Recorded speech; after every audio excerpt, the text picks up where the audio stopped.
Collector કચેરીએ આમ આદમી પાર્ટીએ વિરોધ દર્શાવ્યો, જ્યાં સ્કૂલોમાં શિક્ષકોની અછતને લઈને આ વિરોધ હતો। કાયમી શિક્ષકોની ભરતી કરવાની માંગ સાથે વિરોધ નોંધવામાં આવ્યો હતો। શાળા પ્રવેશ ઉત્સવને લઈને વિરોધ કરવામાં આવ્યો। કલેક્ટર કચેરી ખાતે વિરોધ નોંધાવી કલેક્ટરને આ મામલે આવેદનપત્ર આપવામાં આવ્યું હતું। રાજ્યમાં 18,000 વર્ગખંડોની અછત હોવાનો દાવો આમ આદમી પાર્ટીએ કર્યો છે અને ગુજરાતમાં 32,000 શિક્ષકોની અછત હોવાનો પણ આરોપ લગાવ્યો છે।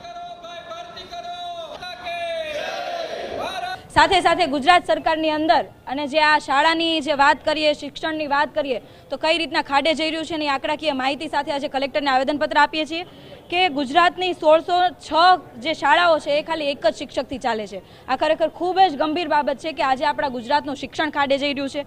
બીજી વાત કરીએ કે 32,000થી વધુ આ ગુજરાતની અંદર શિક્ષકોની ઘટ છે અને 38,000 જેટલા ઓરડાઓની શાળાઓની અંદર ઘટ છે।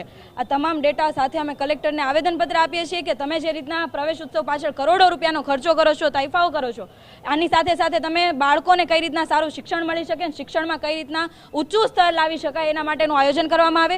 શિક્ષણ મંત્રી વારંવાર ખૂબ મોટા ફાંકા ફોજદારી કરતા હર અમે જોવા મળે છે। તૈફાઓની અંદર પણ